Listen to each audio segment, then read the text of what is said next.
Hello, नमस्कार, जोहार। Suresh classes में आप लोग का स्वागत है। पिछला क्लास में हम लोगों ने पढ़ा था एवरेज का ऑपरेशन। आज हम लोग उससे आगे बढ़ते हैं और आज हम लोग पढ़ने का प्रयास करते हैं समांतर श्रेणी का औसत कैसे निकाला जाता है। समांतर श्रेणी को इंग्लिश में अर्थमेटिक प्रोग्रेशन बोला जाता है या एपी हम लोग शॉर्ट में बोल सकते हैं। अब पहले हम लोग समझने का प्रयास करते हैं समांतर श्रेणी बोलते किसको हैं। देखिए,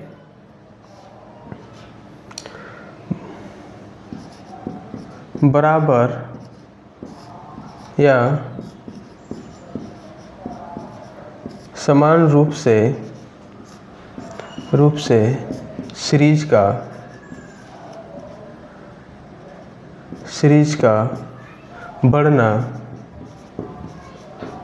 बढ़ना या घटना ही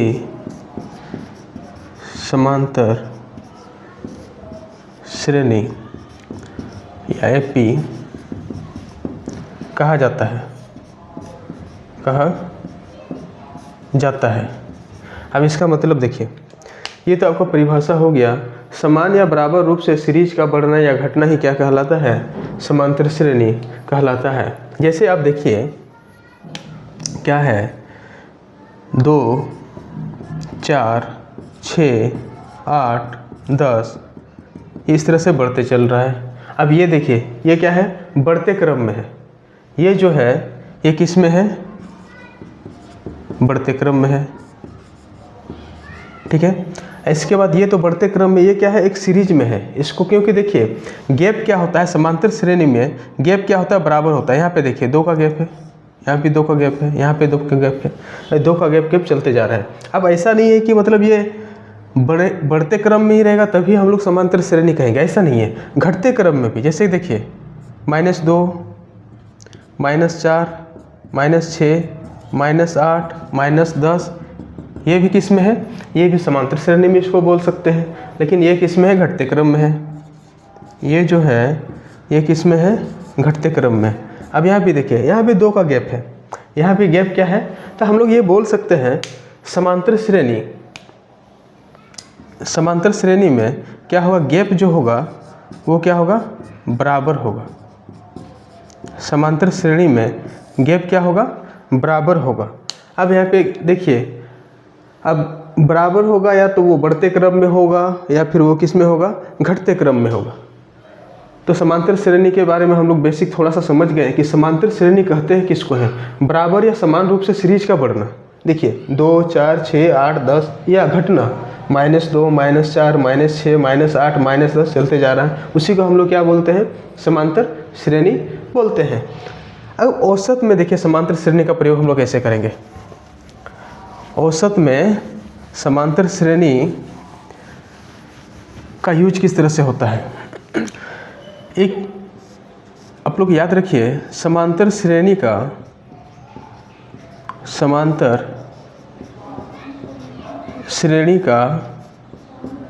औसत, समांतर श्रेणी का औसत हमेशा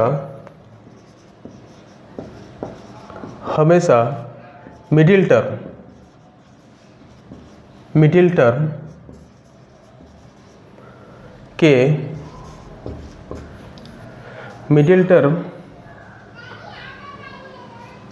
समांतर श्रेणी का औसत हमेशा मिडिल टर्म होता है। इसको ऐसे समझिए, क्या होता है? मिडिल टर्म होता है। अब इसका मतलब क्या हुआ? और समांतर श्रेणी का औसत क्या होता है? हमेशा मिडिल टर्म होता है या मध्य संख्या होता है। अब इसका मतलब क्या है? थोड़ा सा समझिए। जैसे कि देखिए 1, 2, 3, 4, 5 ये किस में है? समांतर श्रेणी में है, क्योंकि देखिए बीच में कितना 1 का गैप है। और आप लोग को बता चुके हैं, गैप अगर बराबर हो, चाहे वो सीरीज बढ़ते क्रम में हो या घटते क्रम में, वो कौन क्या कहलाएगा? समांतर श्रेणी कहलाएगा। अब यहाँ पे देखिए, तो इसका जो टर्म होगा, ठीक है, तो वो क्या होगा? ये मिडिल टर्म होगा, तो बीच का होगा। अब सवाल ये है, अब ये तो 5 संख्या था, छोटा सा संख्या था, अगर संख्या बड़ा रहे तो हम लोग उसको कैसे निकालेंगे? ये चीज़ थोड़ा सा समझते हैं। हम लोग ऐसे लिख सकते हैं,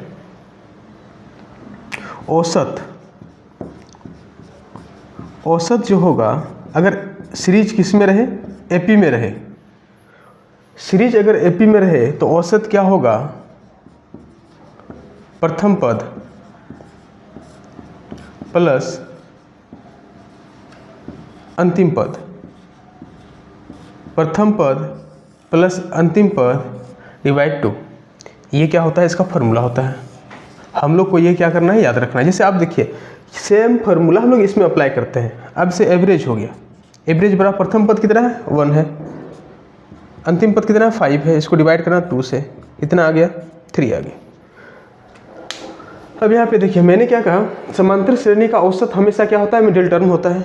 आप लोग को याद रखना है। एग्जाम्पल हम लोग लिए 1 2 3 4 5।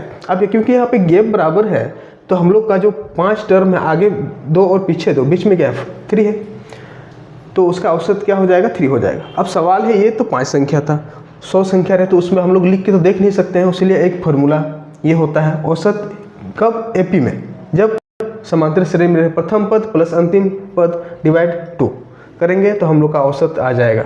ठीक है, चलिए हम लोग क्वेश्चन के थ्रू समझने का प्रयास करते हैं। देखिए पहला क्वेश्चन देखते हैं। क्वेश्चन में लिखा हुआ है यदि समांतर श्रेणी का प्रथम पद 59 है और श्रेणी का औसत 71 है तो अंतिम पद ज्ञात कीजिए। पहला ऑप्शन है 83, दूसरा है 87, तीसरा है 81 और चौथा है 89। हम लोग जानते हैं औसत जो होता है समांतर श्रेणी का, औसत बराबर क्या होता है, प्रथम पद प्लस अंतिम पद डिवाइड 2। इसी को हम लोग क्या बोल सकते हैं, एवरेज को शॉर्टकट में इसको a प्लस एल बाई 2 भी बोल सकते हैं। ठीक है, अब यहाँ पे दिया क्या है, प्रथम पद मतलब a दिया हुआ है, यहाँ पे जो दिया हुआ है ये क्या दिया हुआ है, a दिया हुआ है। देखिए एवरेज दिया हुआ है, औसत और एवरेज दिया हुआ है। एवरेज कितना थी 71 दिया हुआ है, प्रथम पद कितना 59 दिया हुआ है, एल का मतलब अंतिम पद पूछ रहा है। तो इसको सॉल्व करेंगे तो ये कितना हो जाएगा 71 into 2 equal to 59 plus l, तो यहाँ पे 142, ये माइनस हो जाएगा 59 इक्वल टू एल, तो ये जो बनेगा ये कितना 3, ये 13 83 हमारा क्या हो जाएगा, अंतिम पद बराबर कितना हो जाएगा 83, और ये हमारा क्या हो जाएगा, आंसर हो जाएगा। ठीक है, ये समझ में आ गया है। चलिए अगला क्वेश्चन की ओर बढ़ते हैं। क्वेश्चन नंबर 2 देखिए। क्वेश्चन नंबर 2 है अंकगणितीय समांतर श्रेणी का औसत ज्ञात कीजिए।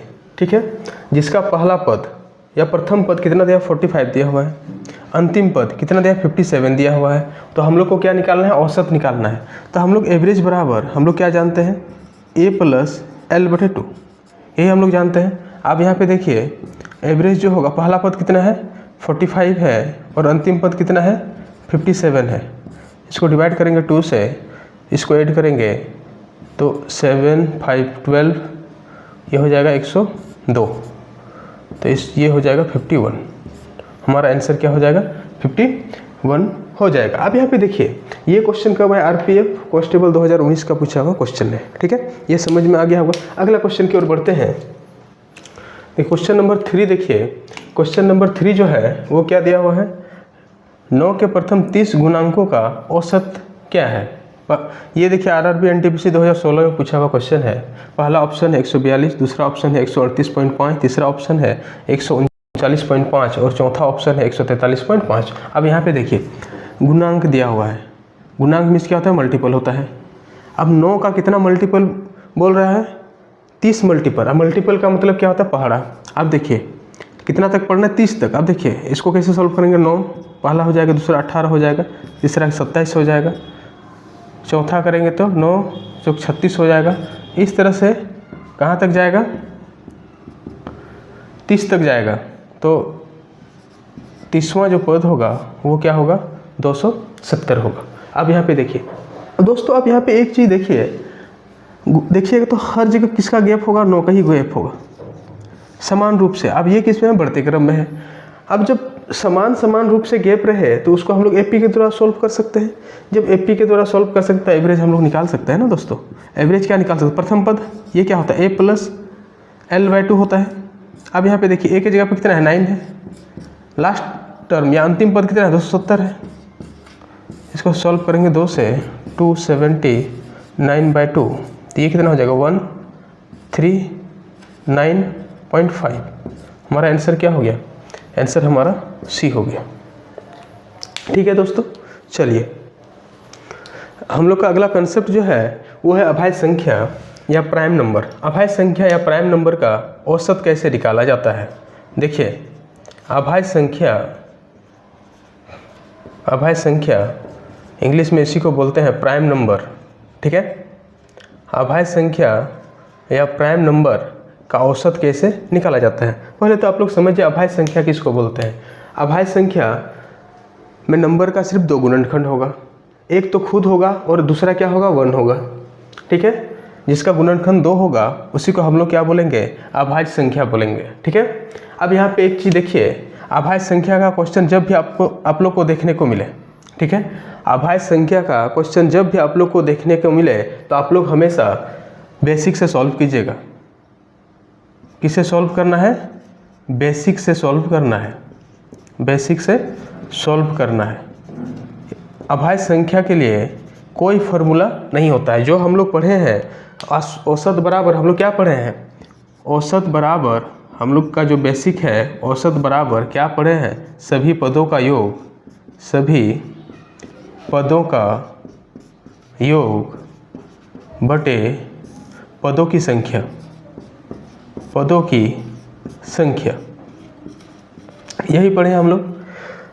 तो जहाँ भी अभाज्य संख्या का क्वेश्चन आप लोग को देखने को मिले तो इसी से सॉल्व करना है, क्योंकि इसका कोई शॉर्टकट नहीं है। ठीक है, अब यहाँ पे थोड़ा सा जानिए, अभाज्य संख्या आप लोग को जानना होगा कि अभाज्य संख्या किसको बोलते हैं। से 1 से 100 तक में कितना अभाज्य संख्या होता है, 1 से 50 तक में कितना अभाज्य संख्या है, वो आप लोग पढ़िएगा। लेकिन अभी जितना ज़रूरत है हम उतना आप लोग को बता दिए। क्वेश्चन को समझते हैं। अब देखिए पहला क्वेश्चन हमारा है अभाज्य संख्या से, वो जो है प्रथम 6 अभाज्य संख्याओं का औसत क्या होगा। प्रथम 6 अभाज्य संख्याओं का औसत होगा क्या होगा, एसएससी सीपीओ 2023 में पूछा गया क्वेश्चन है। पहला ऑप्शन है 6 सही 2/3, दूसरा ऑप्शन है 6 सही 5/6, 6 सही 1/2 और चौथा है 6 सही 1/3। अब यहाँ पे समझिए प्रथम 6 अभाज्य संख्या, कहने का मतलब है एक से शुरू करना है। कहाँ से शुरू करना है, 1 से। लेकिन हम लोग जानते हैं एक तो अभाज्य संख्या है नहीं, तो शुरू कहाँ से होगा, 2 से होगा। 2 होगा, दूसरा क्या होगा 3 होगा, इसके बाद क्या होना है 5 होना है, 7 होना है, 2 3 5 7 11 और क्या होना है 13। अब सबको क्या कर देना है, जोड़ देना है, क्योंकि क्या बोला है प्रथम 6 अभाज्य संख्या बोला है। तो 1 2 3 4 5 6 एवरेज हमारा जो होता है, ऊपर क्या कर दिया सभी पदों का योग और नीचे कितना हो जाएगा 6 हो जाएगा। अब इसको जोड़ना है। देखिए 13 और 7 कितना हो गया 20 हो गया, 13 और 7 कितना हो गया 20 हो गया, और इधर क्या हो गया 10 हो गया, 30 हो गया, और 11 इधर है तो कितना हो गया 41/6। अब इसको ये कितना बार में जाएगा, 6 चौक 36, 6 बार में जाएगा, तो ऊपर क्या बचा 6 सही 5/6। उम्मीद है ये क्वेश्चन आप लोग को समझ में आ गया होगा। दूसरा क्वेश्चन देखिए दोस्तों, दूसरा क्वेश्चन है बोला 46 और 99 के बीच अभाज्य संख्याओं का औसत ज्ञात कीजिए।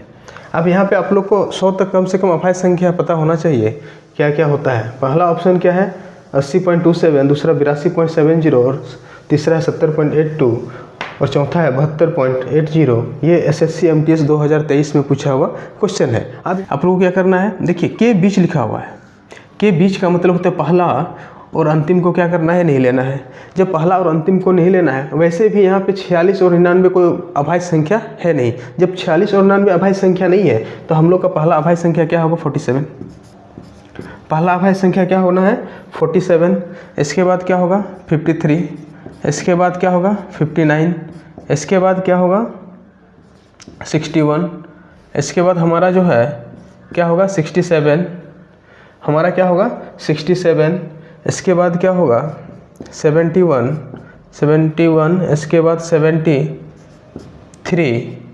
इसका 79, 71, 73, 79, 83, इसका क्या होना है 83, 89 और 97।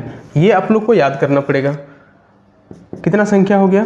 अब यहाँ पे देखिए 1 2 3 4 5 6 7 8 9 10 11 11 संख्या है, ठीक है। अब 11 संख्या है तो इसको जोड़ते हैं। 7 और 9 16, 16 और 3 19, 19 और 9 19 और 9 कितना हो गया?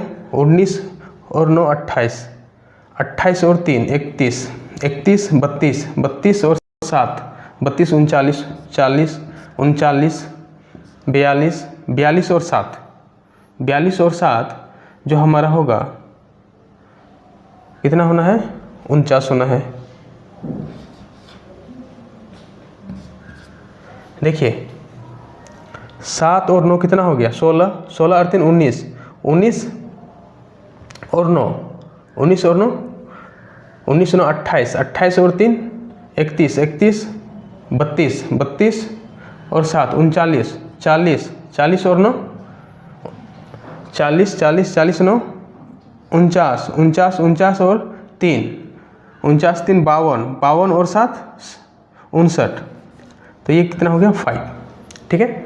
59 का 9 9 और 8 कितना हो गया? 17 17 17 और 8 17 8 हमारा कितना हो गया? 17 8 25 25 25 25 25 और 7 25 7 32 32 32 और 7 32 7 39 39 और 7 46 46 और 6 46 और 6 52 52 और 6 58 58 और 5 58 और 5 63 63 और 5 68 68 और 4 72 72 और 5 77।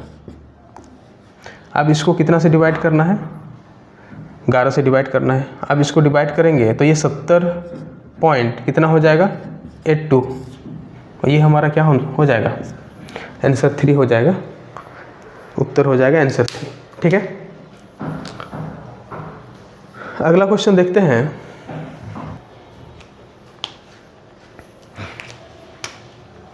अब यहाँ पे देखिए ये क्वेश्चन नंबर 3 है। इसमें क्या बोला जा रहा है? पहली 5 भाज्य संख्याओं के माध्य, माध्य का मतलब औसत ही होता है दोस्तों, ठीक है। तथा पहली 5 अभाज्य संख्याओं के माध्य का क्या निकालना है? अंतर। अंतर जहाँ भी आप लोग को दिखे, देखिए अंतर का मतलब होता है घटाव, ठीक है। अंतर का मतलब क्या होता है? घटाव। अब यहाँ पे थोड़ा सा एक शब्द नया आया, भाज्य संख्या। भाज्य का मतलब होता है जो, और एक क्या आया? अभाज्य। अभाज्य का मतलब तो आप लोग को बता चुके हैं। अभाज्य का मतलब होता है वैसा संख्या जो क्या हो? 2 से कटे, उसको हम लोग क्या बोलते हैं? भाज्य संख्या बोलते हैं, ठीक है। अब यहाँ पे देखिए, या तो इसको हम लोग दूसरे तरीके से बोल सकते हैं, जिसका गुणनखंड कितना हो? कम से कम 3 हो। 3 से अधिक हो सकता है लेकिन 3 से कम नहीं हो सकता है, वैसी संख्या को हम लोग क्या बोलते हैं? भाज्य संख्या बोलते हैं। अब यहाँ पे देखिए दोनों के बीच का क्या पूछा है? अंतर पूछा है। अब अंतर का मतलब क्या होता है? घटाना है। पहला 5 भाज्य संख्या, तो पहला क्या होना है? देखिए पहला तो हमारा क्या होगा? औसत हम लोग जानते हैं। देखिए पहले यहाँ पे देखिए थोड़ा सा, औसत हम लोग जानते हैं। औसत बराबर के ऊपर क्या होता है? योग होता है, और नीचे क्या होता है? संख्या होता है। यही ना हम लोग जानते हैं। औसत जो है पहले हम लोग इसका निकालते हैं। 5 भाज्य संख्या का अगर बात करें तो पहला भाज्य संख्या क्या होना है? देखिए 1 तो होगा नहीं, क्योंकि 1 ना ही भाज्य संख्या है ना अभाज्य संख्या है। 2 तो क्या है? हमारा अभाज्य संख्या है। 3 भी हमारा क्या है? अभाज्य संख्या है। तो पहला भाज्य संख्या जो होगा वो हमारा क्या होगा? 4 होगा। 5 तो नहीं होगा, 6 होगा, 7 नहीं होगा तो 8 होगा, फिर क्या होगा? 9 होगा, फिर क्या होगा? 10 होगा। अब इसको हम लोग संख्या, कितना संख्या? 5 से भाग देना है और इसका अंतर निकालते हैं। दूसरा क्या? पहली 5 अभाज्य संख्या, तो पहला अभाज्य संख्या क्या है? 2 है, इसका 3 है, इसका 5 है, इसका 7 है, फिर 11 है। इसको भी किससे भाग देना है? 5 से। अब ये निकालना है। अब यहाँ पे एलसीएम हमारा क्या आ गया? एलसीएम की बात करें तो एलसीएम 5 आ गया, ठीक है। एलसीएम हमारा क्या आया? 5 आया। अब इसको हम लोग वैसे ही लिख देते हैं। अब यहाँ पे देखिए ये प्लस माइनस गुना होगा तो सारा क्या हो जाएगा? माइनस में चला जाएगा, ठीक है। अब यहाँ पे देखिए क्या क्या कटता है, उसको हम लोग काटते हैं। 5 और 3 8 और 2 10, ये 10 कट गया, ठीक है। इसके बाद ये 7, ये 7 किसी के साथ कटेगा तो काट देते हैं। 7 और 11 कितना हो गया 18, 18 हुआ ना, और ये 4 और 6 10 और 8 18, तो ये भी कट गया। तो फाइनली बचा क्या 9/5, तो ये 1 पॉइंट, ये क्या हो जाएगा, ये 5 4 8, अंतर कितना आ जाएगा 1.8। ठीक है, अब यहाँ पे देखिए, चलिए हम लोग आज 2 टॉपिक पढ़े हैं। एक तो जो पढ़े हैं वो समांतर श्रेणी के बारे में जाने, और दूसरा जो पढ़े हैं वो अभाज्य संख्या के बारे में जाने। ठीक है, अब इसमें कहीं भी कोई दिक्कत हो, डाउट हो, तो आप लोग कमेंट बॉक्स में